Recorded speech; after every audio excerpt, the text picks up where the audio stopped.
Welcome to the Abundant Accountant Podcast. This is where accounting professionals just like you come to learn the most efficient and powerful ways to grow their firm, sharpen their sales skills, and have consistent, increasing revenue.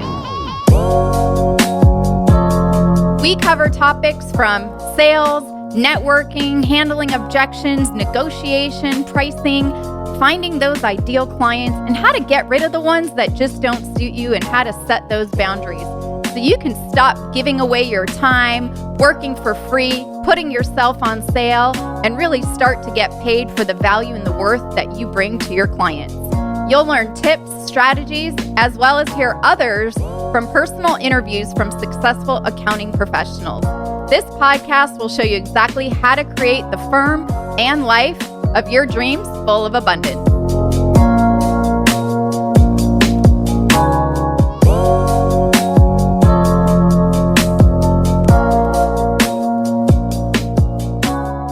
Welcome to the Abundant Accountant Podcast. Today we have a very special guest. Our special guest is a chartered accountant, public speaker, and author. He's also known as the most sought-after profit improvement expert in the accounting community. And in 2011, his first book, Effective Pricing for Accountants, was the #1 Amazon bestseller. In 2015, he was shortlisted in the Accounting Web Outstanding Contribution to Accounting Award and has over 100 recommendations from accountants on LinkedIn. So make sure to connect with him after you hear him on today's podcast. But if you're an accounting, tax, or bookkeeping firm owner and you get paralyzed at the thought of your upcoming sales call, or you get worried and freeze up and let prospects take control of your call, I have a system for you. I believe too many firm owners go into sales calls with no plan, their mind goes blank, and they let their prospects steer the conversation instead of you guiding it. Or you might be having a sales call that goes great, but doesn't lead anywhere because you don't know how to follow up properly. Here at the Abundant Accountant, I will show you an easy step-by-step process to take charge of your sales calls. No more freaking out or feeling like a pushy car salesman. I will show you how to discuss pricing with confidence in a way that has you feel natural instead of using rigid techniques that allows you and has probably for a very long time charged low fees. If you want me to show you how to put an end to all that, go to theabundantcall.com and I will prove and show you how to close more clients and end the second guessing. You can stop procrastinating all of your potential clients and really learn how to fill up your firm with ideal clients through using a simple, effortless sales system. So make sure to book your strategy call over at theabundantcall.com. And now let's welcome our very special guest all the way from the UK, Mark Wickersham. Welcome to the show. Welcome, Mark, to the show. Oh, thank you so much for inviting me. I'm looking forward to this one. Yes, well, thank you so much for being here. It's an honor to have you here. I've heard about you from all of our mutual friends. And, anyone who loves to have the conversation about pricing and value pricing, I could talk for hours, days about this. So, but for those of you, the listeners, Mark, who don't know you, can you just do a quick little 30-second about yourself? I've already done the intro and your bio, but I always think it's better to come from you. Yeah, sure. I'll try to keep it to 30 seconds. So okay. I am an accountant by training, entered the profession way back in 1988. And then in 96, I decided to start my own accounting firm. And 8 years into the profession, I thought I knew it all. And I clearly didn't. I grew crazy fast. I grew from no clients, from a room in my bedroom to a big office. I had 200 clients inside 2 years. Growing crazy fast, hiring people, fixed costs going up like crazy. And I found by the end of 1998 that I just was working some crazy long hours and making less money than when I had a job a few years earlier. And I realized in hindsight that I made so many mistakes in my accounting firm in those first few years, of which the number one mistake was pricing. I priced based on the hour. I kept timesheets. I priced way too low, which was probably the reason I grew so fast. I grew the wrong way. That's how I kind of started. And then I got fascinated by value pricing when I came across it in 1999. It had an amazing impact and a fast impact on my practice. And I then sold it a few years later to my client managers. And the reason for that was because I'd then been asked in the year 2000 to speak at a conference in the UK about my journey. Something resonated, and I ended up going down the route of then teaching other accountants around the world how to do value pricing, how to make that transition. Mm-hmm. Yeah, and I think it's like you've made so many mistakes on your own that you got your own PhD in pricing and learning all the mistakes, because I work with a ton of firm owners, and the number one complaint they have is, Michelle, I underpriced, I didn't charge enough, and now I am at capacity, or I can't even afford to hire somebody. And learning to communicate their value and how to communicate that, being accountants or tax professionals, they think it's really boring.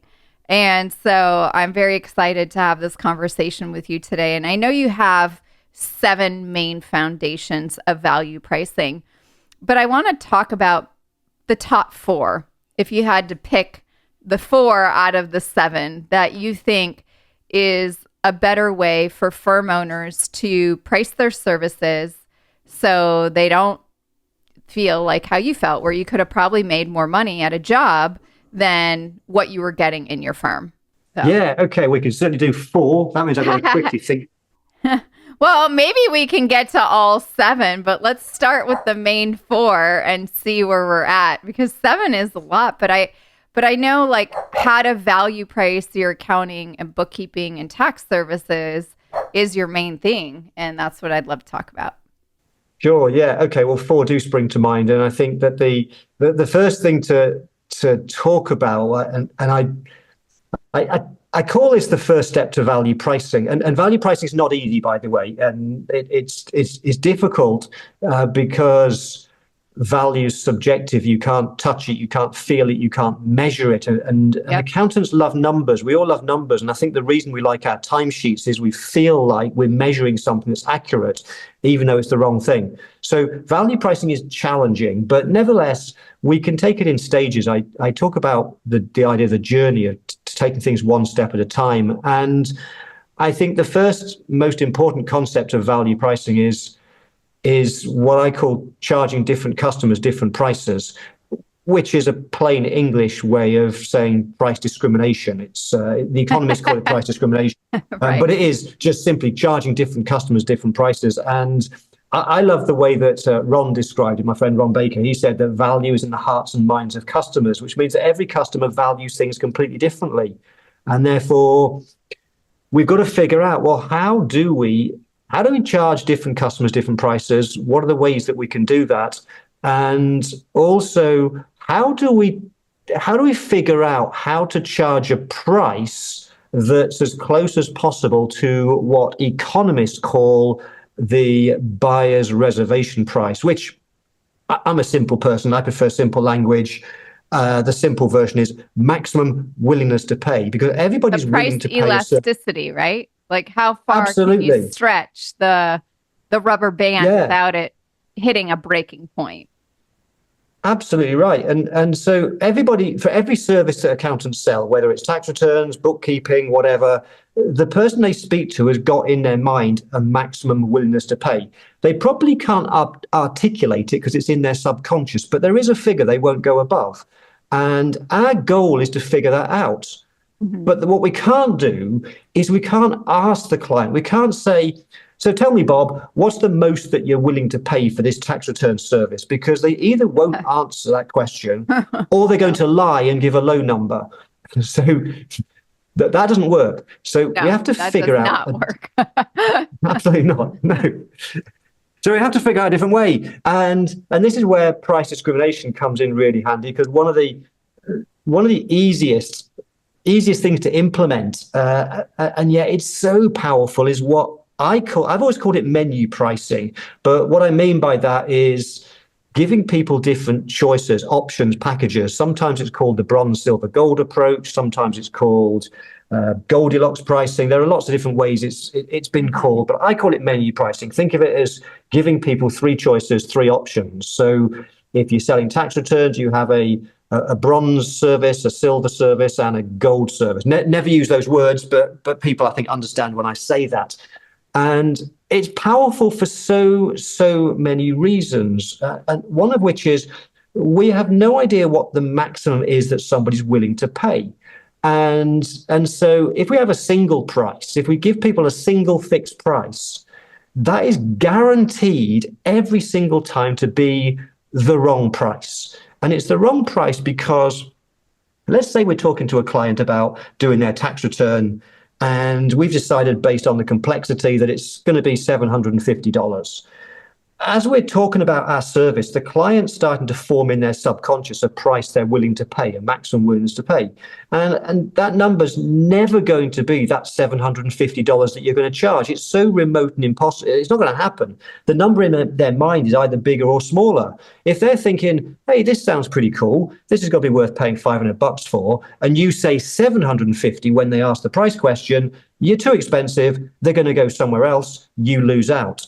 But if you might be doing a great job at building up the value and they're thinking, wow, this is going to save me so much hassle and time. This has got to be worth $1,500. And they ask the price and you say $750. And when they say yes, you think you're a great salesperson. But the reality is they would have paid you more money. So you've lost out again. You've left money on the table, which is what we do in the profession so often, because when we give a price, that's a number that we hope they'll say yes to because we hate that no rejection. And very often that's way too low. Yeah, well, and I think a lot of it has to do with probably not having a sales process and just kind of shooting from the hip. We're not coming prepared to the meetings, right? So when you talk about the pricing and thinking about, well, okay, here's what I want to do for this tax return, or maybe they're going to add advisory services and maybe do a little planning and have that. How would you say, they should go about that in order to think about how I'm going to value price this tax return or tax package with planning and advisory services before they even meet with the client? So they're not shooting from the hip and it is well thought out and planned out, and being able to, think about, well, what is the max willingness someone might be willing to pay for this? So you don't leave any money on the table. Yeah, well, it's about having systems in place. I'm a huge fan of the Michael Gerber message, the E-Myth Revisited, and systemizing things. And pricing systems, I think, are some of the most important systems that we're going to have. We've got to systemize the process in some way. And so there are many different things that we can do. But if we just go back to then this idea of giving people different choices, different options, and that tax return example, let's imagine that we had a bronze, silver, gold version where the bronze was, let's say, $500, the middle option was $750, and the top one was, let's say, $1,250. Then, in all those different scenarios of what the client might think, the client that's willing to pay $1,500 can now choose the premium option and choose to pay us $1,250 rather than $750. If we don't have a more expensive option, they can't give us that extra money that they might be willing to pay. So the simplest thing that we can do to start to move to value pricing is at least think about what might be in those three different options. How might we build three different versions of a tax return service, for example, so that we can meet different clients' level of maximum willingness to pay. And so that to me is the starting point. It's the simplest system I can think of with pricing. Just come up with three packages, three pricing sheets, which is exactly what I did way back in end of 1999. I first discovered value pricing in my accounting firm thanks to Ron Baker. I came across him in 1999. He explained this idea of value pricing, and his light bulb went off in my head.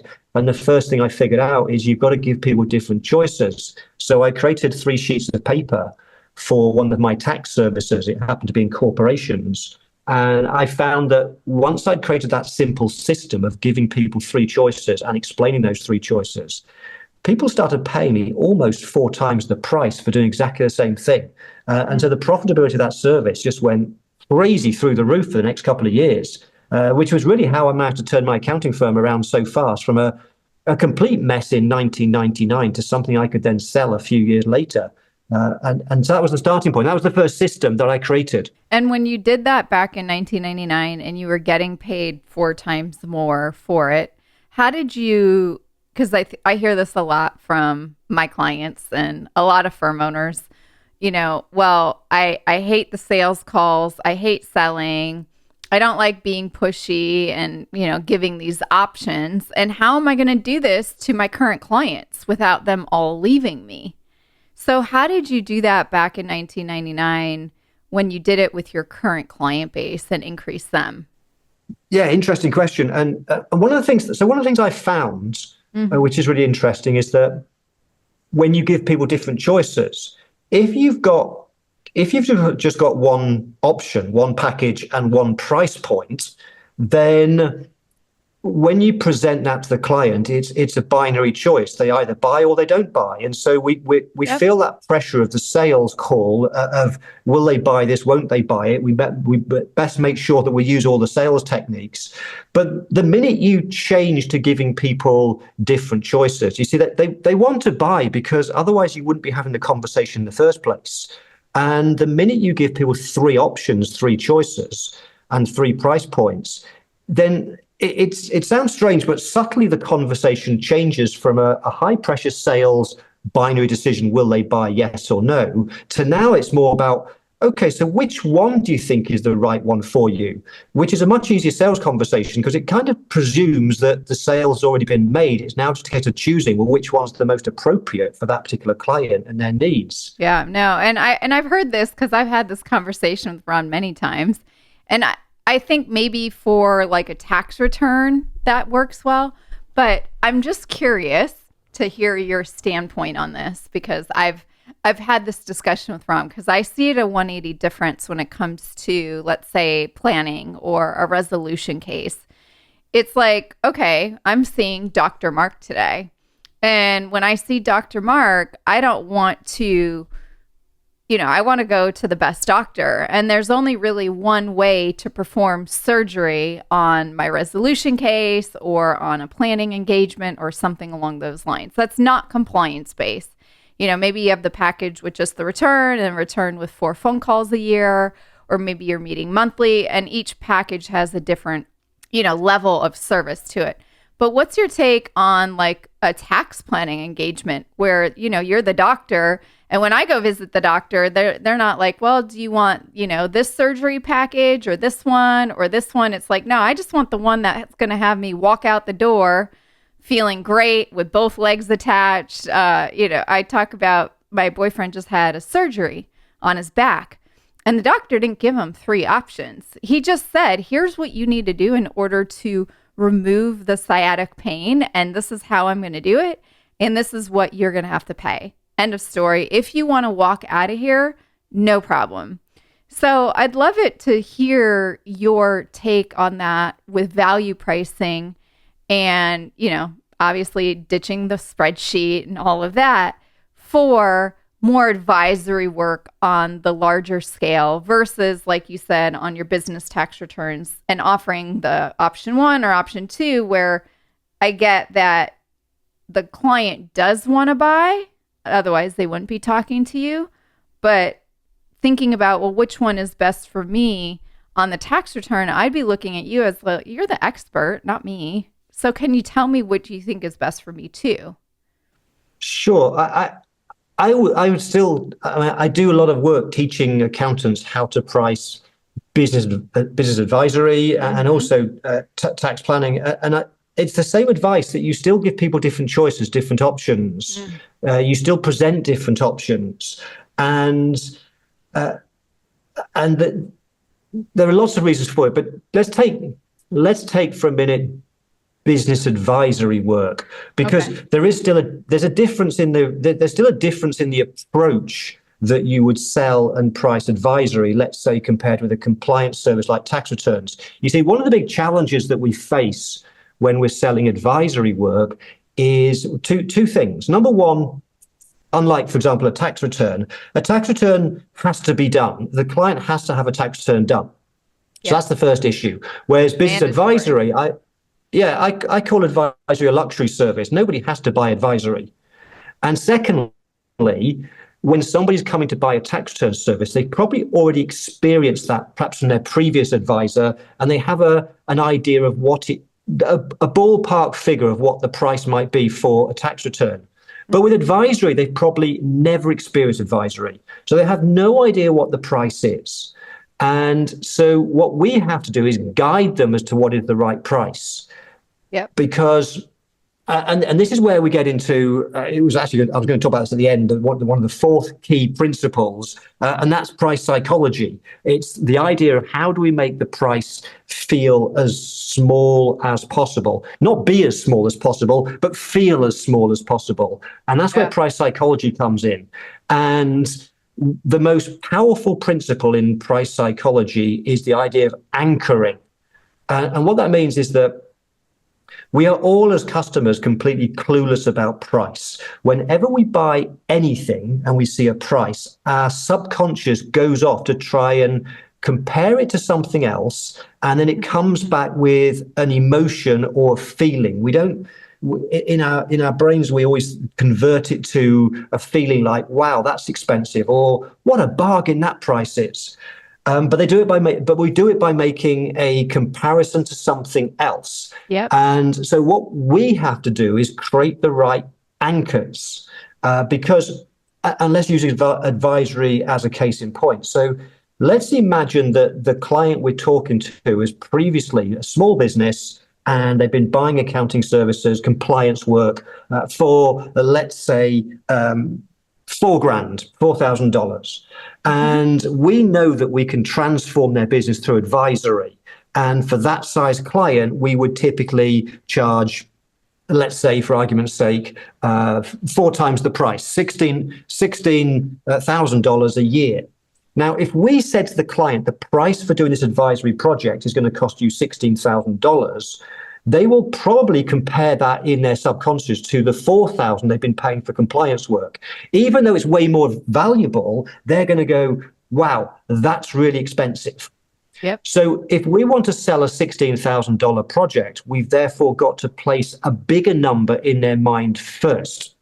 And there are many ways of doing that, but one of those is using the idea of 3 options to do exactly that, to give people choices. So the way I did it is I would always create, with advisory work, any form of advisory, I would make sure that I have a super premium option, a really expensive option, which is, if money wasn't an object and I could do whatever I wanted to help this client build a more successful business, increase their profit, their value, their sales, their systems, if I could really spend a lot of time transforming this business, what would that price be? And then what I would do in a sales process is once they've indicated they want me to help them improve their business, I would first of all explain the most expensive option. And even if I didn't feel that was the right one for them, I would precede it and say, let me just tell you about our premium service. I'm not going to try and sell you this because it's not appropriate for your business, but I just want to explain it so that you get a better understanding of the sorts of things that we do. Is that okay? And I found people always said yes to that. I'd explain what I would do, and then I would say the price. And the price would be, let's say, $30,000. And they might panic for a bit. And I would then say, but don't worry, that's not the one that's right for you. Let me now explain the one I think is better for you. And then I'd go for the one that is the next one down, which is the 16,000. And when you then explain the price is 16,000, they are now in their subconscious comparing that to 30,000, not the 4,000 for the compliance work that was done last year. That's anchoring, and it's so powerful. Yeah. And have you ever also added, I want to share with you our premium option, and this is maybe something in the future you could look forward to when your business is further along and you can qualify for that. So you're also creating a scarcity portion to that, where this is not offered to everyone, but we wanted to let you know about it. Yeah, scarcity is really powerful. But actually, the way I did it, and so this is the very first time that The very first time I used that strategy for selling advisory work was in my accounting firm in roughly the year 2000. And it was 1999. I'd read Ron Baker's first book, and I got the idea from, the most powerful part of his first book was just one single little paragraph or half page hidden away. And I never was sure why he didn't make more of it. But he told the story of tailors and how the switched on tailors would always get you to try on the most expensive suit first, and then they'd work their way down. And I read that and thought, that's genius. And I call that top-down pricing. That's the phrase I use. And so I had a meeting with a brand new client. Brand new client. It's a small little two-partner electrical engineering business in 2000. And in that process, I sold them the compliance work. But as part of the conversation, I recognized that they had a real need they had some problems in their business, and they could really do with some advisory work. And so I said, should we have another meeting next week? And I'll talk about the advisory work that we do. And I'd only just started doing advisory at that time, and it was actually a one-off process I had that was a £3,000 service. That's about nearly $4,000, which consists of 2 or 3 strategic planning meetings. And in the week leading up to it, I thought to myself, I would love to be able to get another $4,000 off this client by having these strategic planning meetings. But they're a brand new client. They haven't started working with me yet. Perhaps the trust hasn't been built up. And so I remember reading this idea of top-down pricing. And so I decided to create a super premium option. And that was for what would I do if I worked with this client for 12 months? And I then outlined what that might possibly be. Remember, I was new to advisory at this point. I outlined a 12-month plan, and I put a price tag of in UK of $29,950. Call it about close on $40,000. And so I explained that to them because I wanted to make the one that was only 10% the price seem like an absolute no-brainer. I did that, and as soon as I explained the most expensive one, they said to me afterwards, they said, Mark, that's exactly what we've been looking for from accountants. We want that 12-month program. And I nearly fell off my chair because for me as a sole practitioner at the time, the most I'd ever sold was 10 grand's worth of compliance work, let alone something that was 4 times the price. And so I was absolutely amazed. And so I then started working with them for 12 months on this program. And it was a huge success, so much so that when I started working with accountants and teaching them my process, these 2 electrical contractors, Wayne and Jed, agreed to come and join me on stage at some of the conferences. And one of the things they said is, and this was really funny, they said cool. that when I outlined the 12-month program at nearly £30,000, $40,000, when I outlined the program, they said they knew that I was making it up because I hadn't got a 12-month program. I just wanted to try out this idea of having a super premium offer. They said to me that they knew I was making it. I didn't have something, That's so funny. But they trusted me anyway. Yeah, and it was a huge success. It was great fun working with them. We became close friends after that. So funny. But I think even if you were making it up, for me, and when I'm teaching enrollment or sales, you were in control of the call. You were in control of the conversation. You had confidence and you had certainty. And that's ultimately what people will buy. Even though he might have thought you were making it up, he said, I trusted you. And that, I believe, is the true foundation that, even if you make up something to try it out, you wanted to work with clients monthly and it paid off. Yeah, it sure did. Yeah.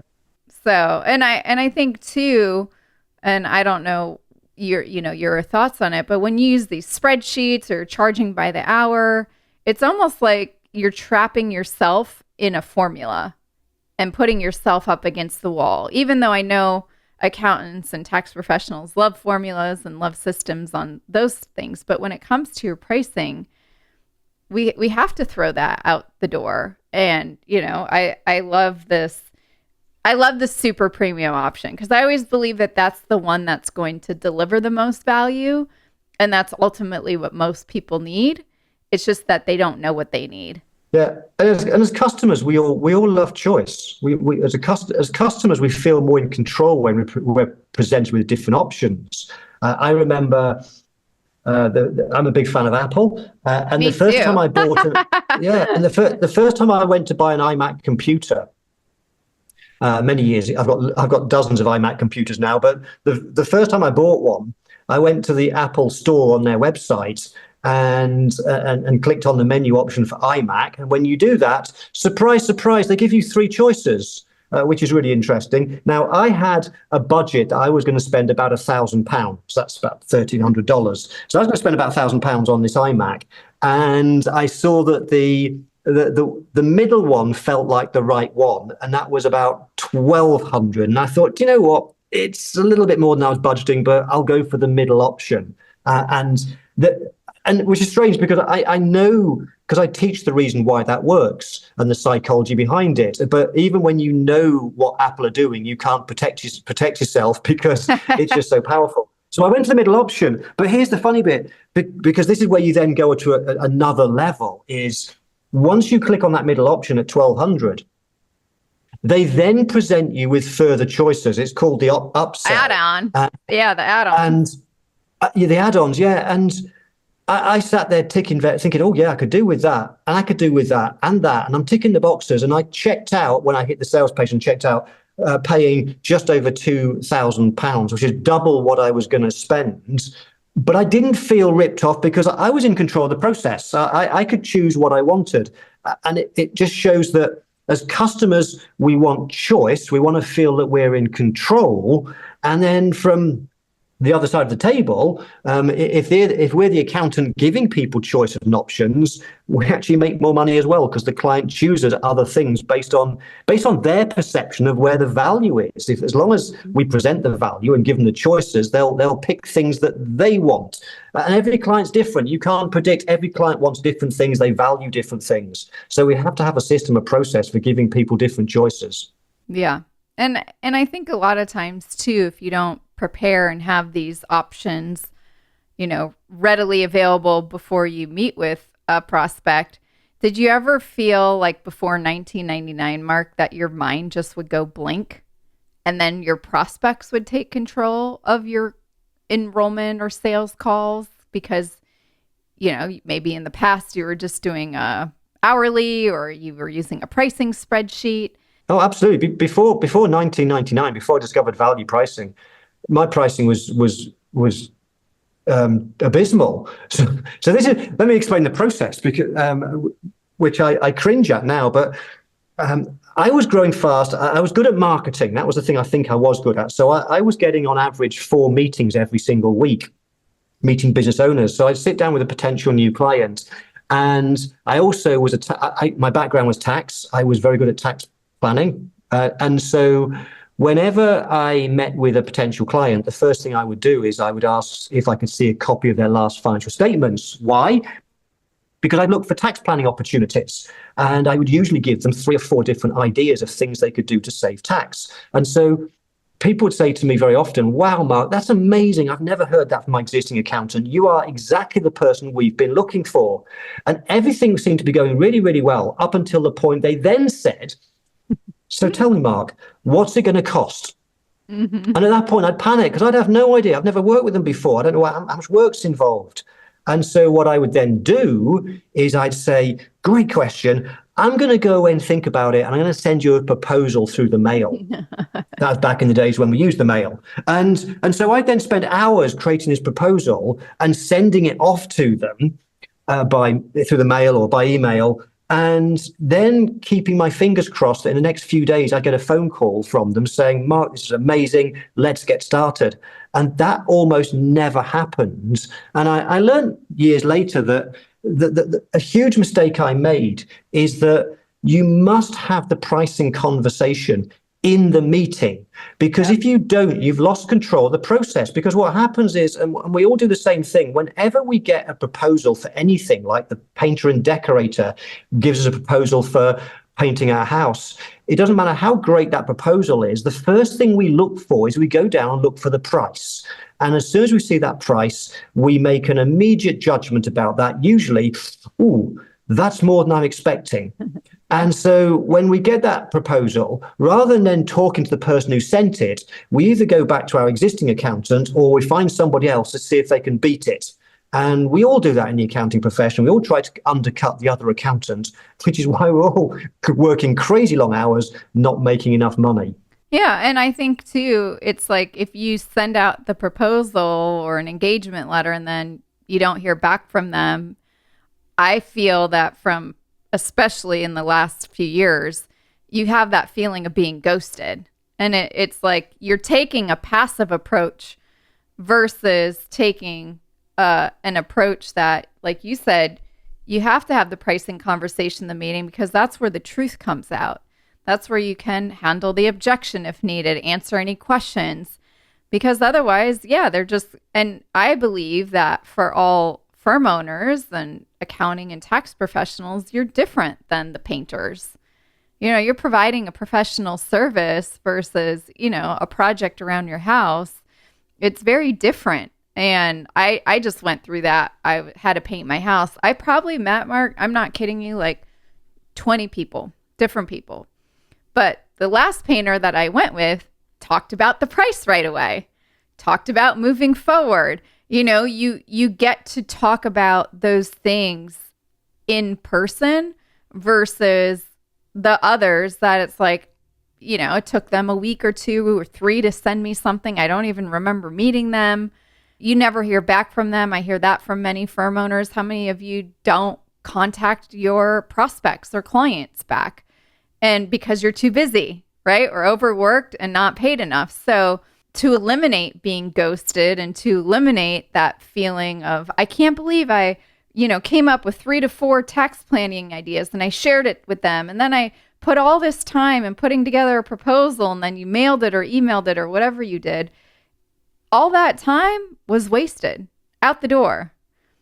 Where I think it's great if you can look at all that on the front end, but really being able to, like you said, I am a big proponent of having the price conversation in the meeting. So you can know exactly where you stand and you're in control of the call instead of taking a passive approach and crossing your fingers and hoping that someone's going to contact you back. Yeah, exactly. And I read there's a great book by Blair Enns, and one of the things he said, which is so true, is that the purpose of a proposal should be simply to agree, to confirm what's already been agreed in the meeting. So yes, we do have to get a proposal signed, but we should have had the price and so on agreed first in the meeting, because as you say, that's when we can deal with the objections. That's when we can fully communicate the value. It's hard to do in written format, and partly because you can't force the client to read the written stuff.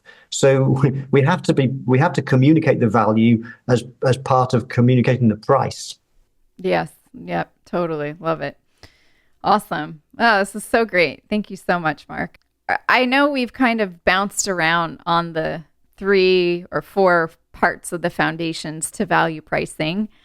Are there any other ones that we haven't touched on out of the 3 or 4 that we're going to talk about today that you feel are really important foundational pillars to value pricing that, you wished you knew pre-1999?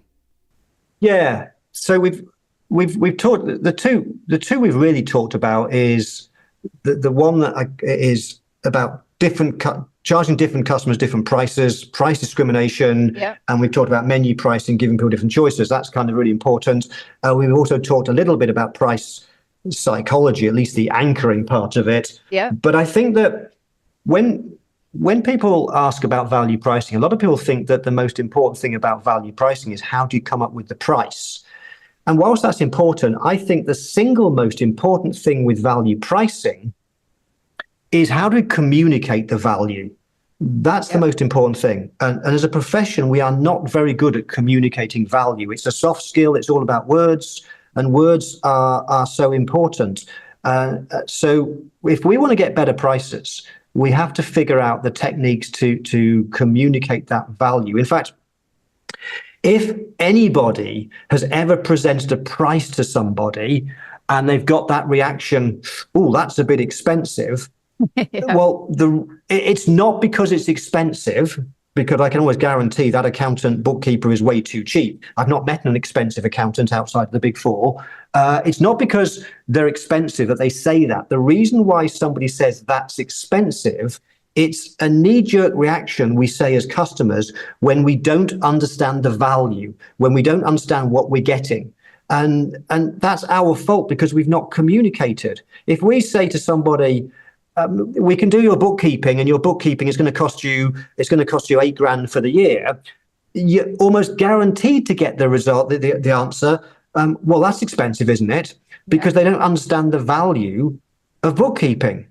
So we've got to figure out, well, how do we build up the value? How do we communicate the value? And we have to use. First of all, we have to learn the skills, the soft skills, and then what we have to do is build that into systems, systemize the process, the scripts, the words that we say. How do we build up the value of doing a tax return, of doing bookkeeping, of doing business advisory? That's so, so important. Yep. And I think communicating the value is probably one of the most difficult things for any firm owner that I've ever talked to, because I think most people have just trapped themselves into a formula. And then, like I said earlier, we feel like we're put against the wall. But it's, when you talk about the soft skills, then maybe we can talk about that. What does that look like for a firm owner? And how did you learn the soft skills of communicating your value, being, a firm owner and selling your practice? I learned the soft skills because, firstly, I was always fascinated by marketing. When I started my firm, I had ambitious growth goals. And then I started studying marketing, words, copywriting, and things like the laws of influence. And then I got into behavioral economics and price psychology, which is all about the words, the communication. And so I started figuring out how do you better communicate the value of something. And my story, so it really started back in that end of 1999. I mentioned my first system. My first system was, I was doing a lot of tax planning around incorporations, which is the process of how you move a business, the trade from, let's say, a sole proprietor business into a corporate, like an S Corp or C Corp. And there's usually tax benefits and other benefits. I did lots of that. Lots of whenever I saw a client that was making a high level of profit, I'd say, why don't you trade as a corporate? You'll save money. I'd explain the benefits and stuff. They would say, wow, that makes so much sense. What's it going to cost, Mark? And I had no idea. I would say, well, it's going to cost somewhere between 200 and 250. And they would then say very often, that's a bit expensive, which I thought, that's crazy, that's cheap. Because when I was a corporation tax manager in my previous job in an 8-partner firm, they would charge between 300 and 350. So that's not expensive, that's cheap. So I got really frustrated. And then I came across this idea of menu pricing, of giving 3 choices. But the other thing that I came across was the idea of communicating the value. And so when I created those 3 sheets of paper, one for I called them the 3-star, the 4-star, and the 5-star service at the time. But those 3 sheets of paper served 2 purposes. Number 1 was giving people the choice, which we've talked about. But number 2, I carefully thought about the words that went on those sheets of paper, so I could explain. That was my script, my system for communicating the value. And the fascinating thing was, over the next 2 years, most people chose the middle option, which I'd priced at 3 times my previous price. And I had more people chose the premium compared to the cheapest, which I put at 5 or 6 times the price. So it averaged at 4 times the price. But the other thing that was interesting, nobody ever said to me after that, that's a bit expensive. And it took me a while to figure out why. And then I realized that the worst thing we can do is when somebody asks the price question, what's it going to cost? The worst thing we can do is answer with the price. We should never answer the price question with the price. We should always talk about the value. We have to communicate that first, and then the price is the last thing we talk about. So we just have to figure out those skills. I became obsessed with it. And I think and some of the skills are really obvious things. I mean, you'll know this in the world of marketing. One of the most basic things is that people don't buy features, they buy benefits. I remember Ron Baker, when you interviewed him, he talked about people don't buy the drill, they buy the hole it's going to make. And that is so important. And so we have to therefore think about all the amazing things we do, all the features of what we do, and turn them into benefits. For example, if I was selling bookkeeping, I would say to somebody, one of the things that we do is we will reconcile your bank account every week or every month. Now, I can guarantee with absolute certainty, if any accountant or bookkeeper has ever said to a client, we can reconcile your bank account as part of the bookkeeping, what they have never had as a reaction is, wow, that's amazing. I've always wanted someone to reconcile my bank account. No one will ever say that because nobody understands the value of it. And yet it's extremely valuable. And so we have to then say, this is why we do it. This is how you benefit. This is the pain it's going to take away. And when you do it in the right way, then people go, wow, I didn't know it was so important. And we have to do that with every single thing that we do. We have to meticulously explain the benefit of all of our features. We are so good at talking about the features, but nobody cares. Even something as simple as we mustn't make assumptions. With tax planning, you mentioned tax planning earlier. We could say this is going to save you tax. Okay, but that's not as powerful as saying this is going to save you tax. And what that means is that you're going to end up with more money in your pocket. And that means that you'll be able to buy that red Ferrari you've always said you wanted to buy. Because that's what they really want. They want to buy the red Ferrari. They want to pay off their debts. They want to buy the holiday home. They're not interested in tax savings. They're interested in what savings will do for them. Yeah, and I think too, in the example of your bookkeeping, reconcile bank accounts weekly, I think communicating, like you said, the pain it takes away, or one of the things that I like to use is, well, what is the consequence if the bank accounts are not reconciled weekly or monthly? What will happen to the business owner if those things do not happen? And so I look at it from a pain that takes away or the consequence that you're going to eliminate. I like also when you were talking earlier about you don't want to, if someone says, oh, well, what's it going to cost? You don't answer with the price. But if they say, well, what's it going to cost? The cost is actually all of the things that if they don't work with you, what it will cost them. So and Mark, you'll have to tell me because I am not a CPA and don't own an accounting firm, but if the bank accounts are not reconciled weekly or monthly, what are the consequences that business owner will have, as an example? If they don't reconcile their bank accounts, then I always talk about I talk about the benefits and the pain they avoid. Do both. Yes. But if we stick with the consequences, the pain, the pain of that is if you don't reconcile your bank accounts, then firstly your financial statements will be wrong. They'll be wrong. And that means, firstly, if you're trying to make financial decisions based on your financial statements, you'll be making the wrong decisions potentially for your business because you don't know the full facts. But even worse is if you ever get a visit from the IRS and your financial records aren't correct and you've not reconciled your bank account, then you can be in serious trouble. And then I would start to paint a picture of what that could be. What that could look forgive like. me, I'm not in the US, so I don't know the full. I know the UK situation. I'm sure it's very similar. Yeah, and I would then talk about in detail about, well, what are the consequences of the IRS coming and penalties and interests and so on, because you want to build up the pain as much as possible. And the reason for that is because we found out in marketing that human beings, that's you and I, are more motivated by the avoidance of pain than the attainment of gain. We're trying to avoid those problems. And so we should make sure in our communication of value, we really build up the pain. And we want to do that by making it as big as possible, using numbers wherever possible, because we can use those as anchors again. Yep. and create contrast with our price. And also, stories are really powerful. So if you've got a story of a client you once knew who got into the trouble with the IRS because they didn't keep their records properly, and they got into serious trouble, then you tell that story because it then makes it even more real. And the person then listening is thinking, crikey, I do not want that. Yep. I need you to fix this for me and sort it out.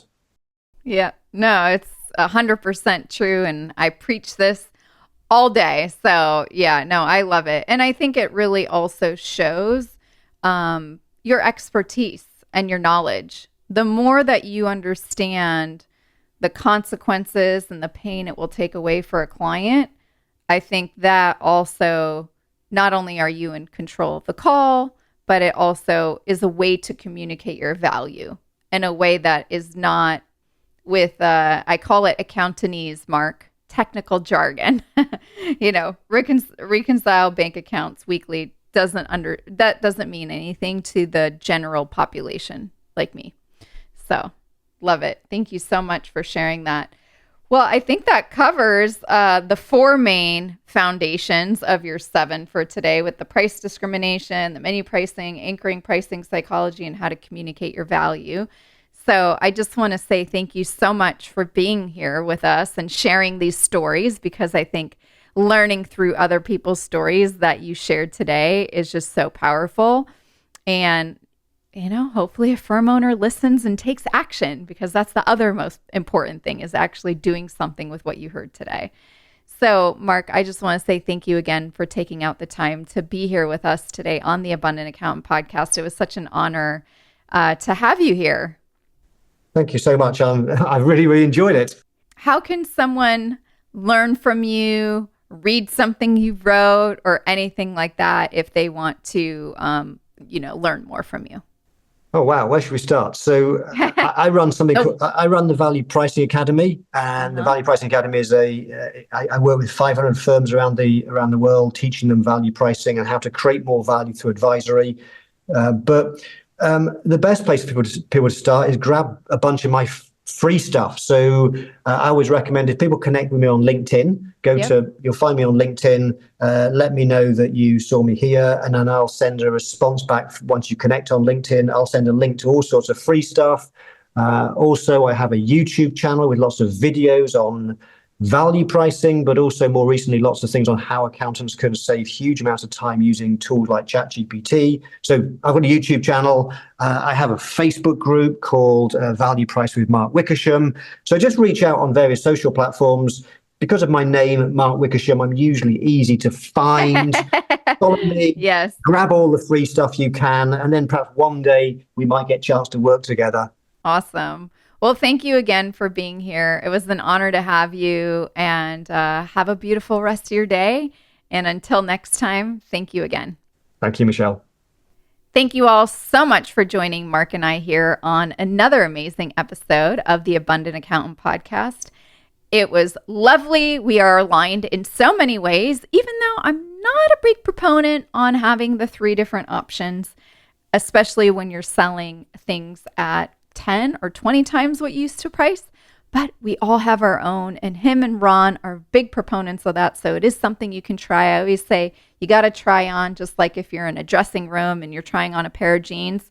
Maybe try on my pair of jeans and try on Ron's pair of jeans and try on Mark's pair of jeans. See which way works best for you.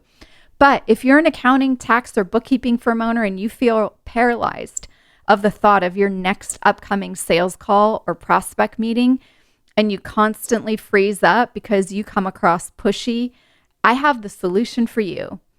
I understand the crippling effects of imposter syndrome, doubting your expertise in your own niche, or even the frustration when a sales call goes really good, but then it leads to nowhere.